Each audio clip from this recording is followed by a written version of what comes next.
आज खबरों में बात करेंगे राजधानी दिल्ली में लॉ एंड ऑर्डर की पोल एक बार फिर कैसे खुल गई। दिन दहाड़े 15 से 20 राउंड फायरिंग हुई। शूटर स्कूटी पर आए शख्स का मर्डर करके फरार हो गए। और राम मंदिर में चंदा चोरी में कहां तक पहुंची एसआईटी की जांच। बंगाल में अब किस नेता के ऊपर अंडे फेंके गए। गाजियाबाद में कैसे भैंसों के तबेले में चल रही थी आचार की फैक्ट्री। और दिल्ली से इंदौर और गाजियाबाद तक कैसे हुआ बुलडोजर एक्शन। आज कहां कहां चलेगा पीला पंजा और कैसे क्रैश हो गया अमेरिका का सबसे शक्तिशाली B-2 बॉम्बर।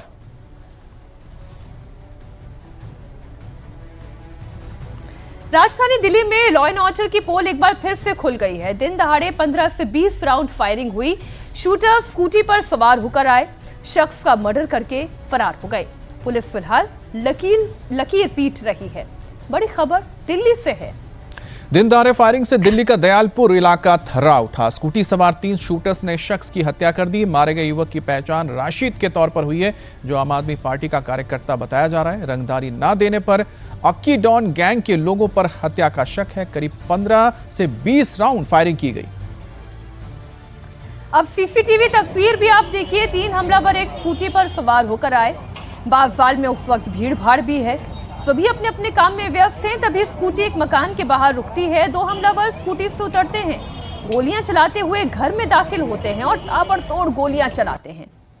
अंदर मौजूद राशिद को 10 गोलियां मारी गई। सिर, चेहरा, सीना सब छलनी कर दिया गया। बाहर उनका साथी स्कूटी स्टार्ट करके वेट कर रहा था। 20 से 30 सेकंड के अंदर काम खत्म करके दोनों स्कूटर स्कूटी पर बैठे और वहां से फरार हो गए। अब दिल्ली का दयालपुर इलाका, जो काफी व्यस्त इलाका माना जाता है, तंग गलियां हैं, लोगों की मौजूदगी रहती है। ऐसे में यह मर्डर पुलिस की मुस्तैदी पर भी सवाल खड़े करता है। बताया जा रहा है कि राशिद से अक्की डॉन गैंग का रंगदारी मांगने का जो मसला था वो भी चल रहा था। इसी को लेकर इस हत्याकांड को अंजाम दिया गया। अब अक्की डॉन की भी हत्या हो चुकी है। वो राशिद से रंगदारी मांग रहा था। अब शक की सुई अक्की डॉन के गुर्गों की तरफ घूम रही है। आशंका जताई जा रही है कि अक्की डॉन के लोगों ने ही राशिद की गोली मारकर हत्या की है। पुलिस ने फिलहाल टीम का गठन कर दिया है, लेकिन हत्यारे पकड़ से बाहर हैं।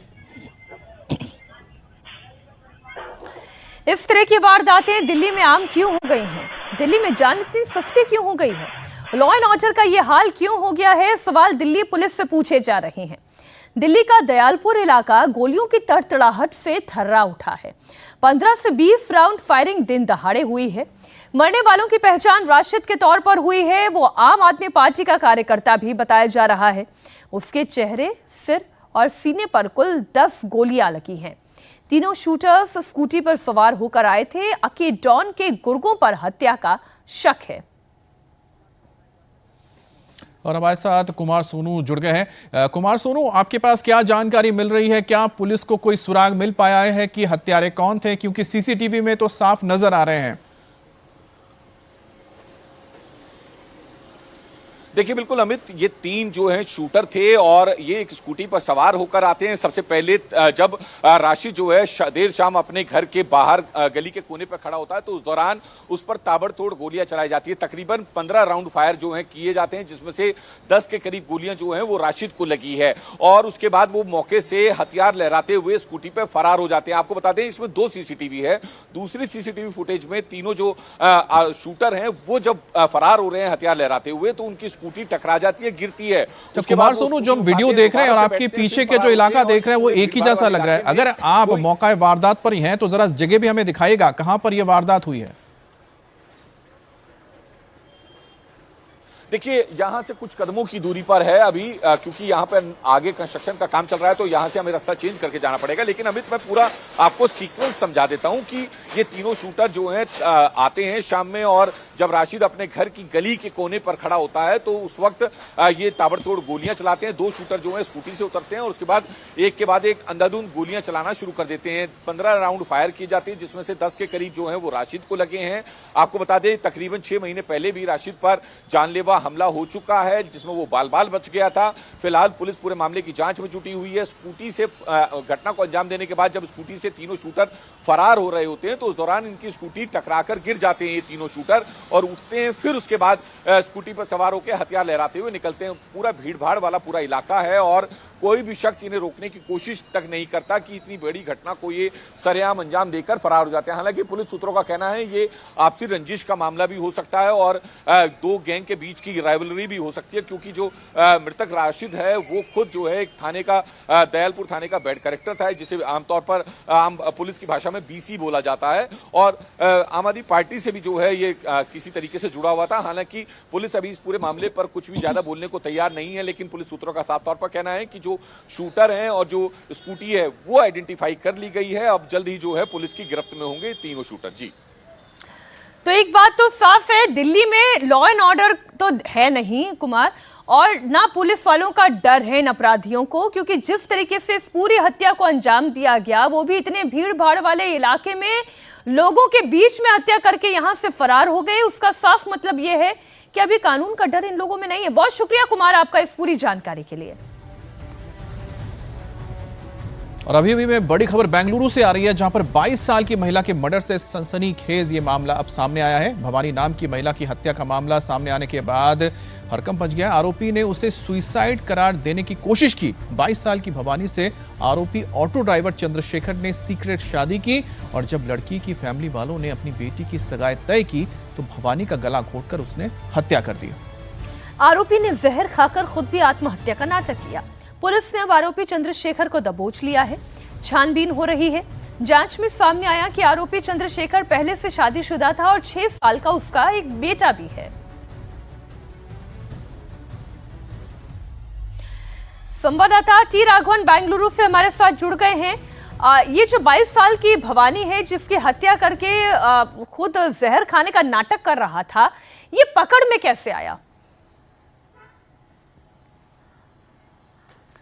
जी देखिए मीनाक्षी, ये परिवार वालों को इस बात का शक हो गया था कि भवानी और चंद्रशेखर के बीच में कुछ रिलेशनशिप है, क्योंकि बीएससी की पढ़ाई पूरी करने के बाद भवानी ने यह कहा था कि वो अलग रहना चाहती है और तुलसी नगर में किराए के मकान पर रहती है।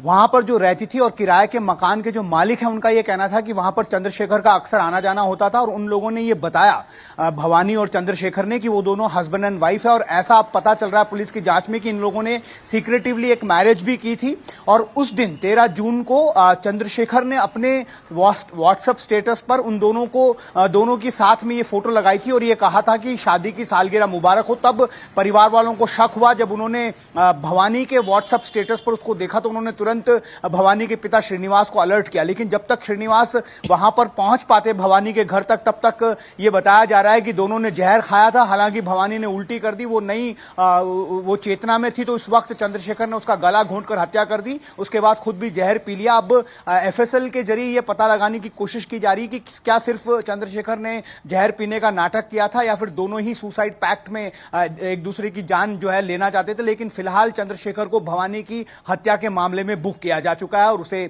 पुलिस इन्वेस्टिगेट कर रही है। अच्छा राघवन, एक बात बताइए कि जो ये चंद्रशेखर जिसका नाम लिया जा रहा है आरोपी है, इसका क्या बैकग्राउंड निकलकर सामने आया है? किस तरह के संपर्क में आई भवानी इसके? जी देखिए, चंद्रशेखर के बारे में बताया जा रहा है कि वो पहले से ही शादीशुदा है। ये बात उसने भवानी से भी छिपाई, ये बात कही जा रही है। उसको 6 साल का एक बच्चा भी है। तो आप जानिए कितने समय से, एक्चुअली जब से ये कॉलेज में पढ़ रही थी भवानी, ऐसा बताया जा रहा है कि चंद्रशेखर उसके संपर्क में आया था और उसके बाद दोनों के बीच में रिलेशनशिप डेवलप हो गया। हालांकि जब परिवार को इस बात का शक हुआ था तब भी उन्होंने भवानी को रोकने की कोशिश की थी, लेकिन भवानी उस वक्त जो है ऐसा कह सकते हैं कि चंद्रशेखर की तरफ बहुत ज्यादा अट्रैक्टेड थी। लेकिन जब उसके बैकग्राउंड के बारे में फैमिली को पता चला अमित, तो उन्होंने भवानी की सगाई तय कर दी थी और आने वाले सप्ताह में उसकी सगाई होनी थी। इसी बात का पता लगने के बाद चंद्रशेखर ने भवानी को इस बात के लिए मना लिया कि दोनों सुसाइड कर जान दे देंगे और उसकी हत्या कर दी। जी बहुत शुक्रिया आपका इस पूरी जानकारी के लिए राघवन। अब खबर दिल्ली में डिमोलिशन की। दिल्ली में एक बार फिर बुलडोजर चल रहा है और इस बार एक्शन कालिंदी कुंज में चल रहा है। हाईकोर्ट के आदेश पर एमसीडी ने कार्रवाई शुरू कर दी है। भारी पुलिस की मौजूदगी के बीच इलाके में बुलडोजर चलना शुरू हो गया है। दिल्ली हाईकोर्ट के आदेश के बाद 0 जोन में बुलडोजर चल रहा है और इस दौरान सीलिंग की प्रक्रिया भी कराई जाएगी। तो दिल्ली के कालिंदी कुंज में हाईकोर्ट के आदेश के बाद एमसीडी की ओर से कार्रवाई की जा रही है और यहां पर जो इलाके हैं जहां पर माना जा रहा है कि जो सरकारी जमीन है या जो अवैध तरीके से जहां पर बनाए गए हैं मकान, उन्हें इस वक्त गिराया जा रहा है। दरअसल कालिंदी कुंज का जो इलाका है बहुत ही सेंसिटिव इलाका है। एक तरफ यहाँ पर आप देख सकते हैं कि यमुना की ज़मीन है और खादर की ज़मीन है, जिस पर बेतहाशा यहाँ पर बिल्डिंगें बनाई गई हैं, और उसके बाद से लगातार इसको लेकर सवाल भी उठाए जा रहे थे, और आखिरकार इस पर हाईकोर्ट के आदेश के बाद अब एमसीडी की ओर से कार्रवाई की जा रही है। करीब 22 किलोमीटर का ये इलाका है जिसके ऊपर ये अवैध निर्माण किया गया है, और अवैध निर्माण को अब गिराने का काम शुरू हो चुका है। और कालिंदी कुंज में जैसा कि बराज है और उसके साथ ही साथ एक ऐसा इलाका है जहां से नोएडा और साउथ दिल्ली जुड़ता है, और यहाँ पर ट्रैफिक जाम की भी बड़ी समस्या रहती है। तो ऐसे में ये पूरा इलाका यहाँ पर रीडेवलप करना पड़ेगा, तो सबसे पहले अवैध कब्जे हटाने जरूरी है। गाजियाबाद में अवैध निर्माण पर बुलडोजर एक्शन जारी है, और इस सिलसिले में डासना के कुशलिया गांव में प्रशासन ने बड़ी कार्रवाई की। राजस्व विभाग और पुलिस प्रशासन की साझा टीम ने शत्रु जमीन पर बुलडोजर चलाकर अवैध कब्जे को मुक्त कराया। प्रशासन को शिकायत मिली थी कि कुशलिया गांव में शत्रु संपत्ति पर आजाद उर्फ छोटे ने अवैध कब्जा किया है। इसके बाद रिकॉर्ड की जांच भी की गई। जांच में शिकायत सही पाए जाने के बाद अवैध निर्माण को हटाने का आदेश जारी हुआ। इसके बाद राजस्व विभाग की टीम पुलिस के साथ मौके पर पहुंची और अवैध निर्माण को गिरा दिया गया। तो ये तस्वीर आप देख रहे हैं गाजियाबाद से आ रही है, जहां पर अवैध निर्माण को गिराया जा रहा है। 14 जून और 15 जून की तस्वीर आप देख रहे हैं। तो लगातार गाजियाबाद और इसके आसपास के इलाकों में जहां पर भी सरकारी संपत्ति थी या फिर यहां पर जबरन सरकारी जमीन पर मजार बनाए गए थे या मदरसे बनाए गए थे या फिर कोई लोगों ने आम अपने घर भी बनाए थे, उसको भी इस वक्त प्रशासन की ओर से गिराया जा रहा है। सूचना मिली थी कि कुशलिया गांव में आजाद उर्फ छोटे नामक व्यक्ति ने 142 वर्ग मीटर जमीन पे, जो कि शत्रु संपत्ति की जमीन है, उस पे कब्जा किया है। उसके बाद में हमारी टीम्स वहां पे पहुंची और उसको वेरीफाई किया गया, और उसके बाद में पुलिस बल के साथ में राजस्व की टीम ने उस कब्जे को आज हटा दिया है। लगभग 80 लाख रुपए के आसपास की ये जमीन है जिसे कब्जा कराया गया है। लगातार जैसा कि आप अवगत है कि हम लोग जितनी भी हमारी शासकीय संपत्ति है उनमें भूमाफियाओं के विरुद्ध अभियान चला रहे हैं। उसी के अंतर्गत इसका चिन्हीकरण किया गया था और इस कब्जे को हटवा दिया गया है। भिलाई में भी अवैध निर्माण पर बड़ा एक्शन हुआ है। प्रशासन की ओर से सरकारी जमीन पर बने अवैध मदरसे पर बुलडोजर चला है। नगर निगम, राजस्व विभाग और पुलिस की साझा टीम ने यह भारी सुरक्षा बंदोबस्त के साथ कार्रवाई शुरू की। प्रशासन का कहना है कि सरकारी जमीन पर अवैध कब्जे की शिकायतों की जांच के बाद यह कदम उठाया गया है। कार्रवाई के दौरान किसी भी तरह से अप्रिय स्थिति ना हो, इससे निपटने के लिए बड़ी तादाद में पुलिस फोर्स भी तैनात किया गया। 4 पुलिस थानों के प्रभारी मौके पर मौजूद थे। संवेदनशील इलाका होने के कारण पुलिस ने मदरसे के चारों तरफ रास्ते को ब्लॉक कर दिया था। जमीन को कब्जे से छुड़ाने के लिए नगर निगम ने हाईकोर्ट में याचिका दायर की थी। हाईकोर्ट का फैसला आते ही बुलडोजर की कार्रवाई शुरू हो गई। अब बात चाइनीज मांझे के कहर की। सरकार की तमाम कोशिशों के बावजूद चाइनीज मांझे का कहर थमने का नाम नहीं ले रहा है। इस बार उत्तर प्रदेश के गन्ना मंत्री संजय गंगवार का भतीजा इसकी चपेट में आया। इसकी वजह से मंत्री के भतीजे की गर्दन कट गई। उसे गंभीर हालत में अस्पताल में भर्ती कराया गया है। यह हादसा बरेली के व्यस्त इलाकों में शामिल श्यामगंज फ्लाईओवर पर हुआ। वीर सिंह गंगवार नाम का बच्चा स्कूटी से जाते वक्त अचानक चाइनीज मांझे की चपेट में आ गया। चाइनीज मांझा उसके गले में आकर फंस गया, जिसकी वजह से उसके गर्दन पर गहरा जख्म हो गया और वो संतुलन खोकर स्कूटी समेत सड़क पर गिर गया। जब वीर सिंह गंगवार ने अपने हाथ से चाइनीज मांझा हटाने की कोशिश की तो उसकी उंगलियां भी कट गई। वीर गंगवार को तत्काल अस्पताल में भर्ती कराया गया, जहां 3 घंटे के ऑपरेशन के बाद उसकी हालत स्थिर बताई जा रही है। और भतीजे का गला चाइनीज मांझे से कटने की खबर सुनकर यूपी के गन्ना मंत्री बरेली पहुंचे और सवाल उठाए कि पाबंदी लगने के बावजूद चाइनीज मांझे आखिरकार कैसे बाजार में बिक रहे हैं। मेरा भतीजा वीर है, ये महत्वपूर्ण नहीं है। महत्वपूर्ण यह है कि कोई भी व्यक्ति चाइनीज मांझे से चोटिल हो सकता है, किसी का एक्सीडेंट हो सकता है। आज इस विषय पे मैं अभी सर्किट हाउस में, हालांकि अभी वो ओटी में है, ओटी से निकलेगा तो मैं डीएम और एसपी साहब को, दोनों लोगों को सर्किट हाउस में बुला के बात करूंगा। चाइनीज मांझे पर पूरी लगा रखा है, तो चाइनीज मांझा ये मार्केट में क्यों आ रहा है। वहीं बरेली के एसएसपी ने कहा कि पहले से चाइनीज मांझे के खिलाफ अभियान चलाया जा रहा है। अब इस घटना के बाद दोबारा अभियान तेज किया जाएगा। हमारे सहयोगी विशाल प्रताप सिंह जुड़ गए हैं इस खबर पर, लेकिन उससे पहले आपको एसएसपी का बयान सुनाते।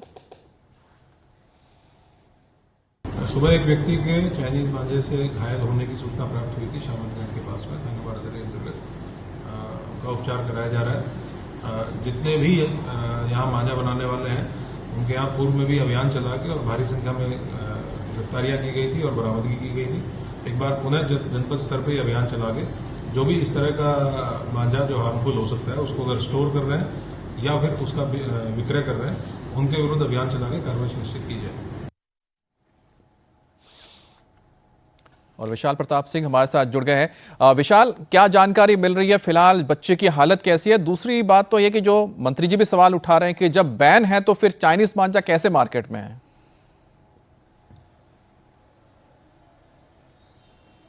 देखिए अमित, बहुत ही महत्वपूर्ण सवाल है कि बच्चे की हालत कैसी है। फिलहाल जो हमारे पास जानकारी है उसके मुताबिक बच्चे की हालत इस समय फिलहाल आउट ऑफ डेंजर है, पूरी तरीके से नियंत्रण में है।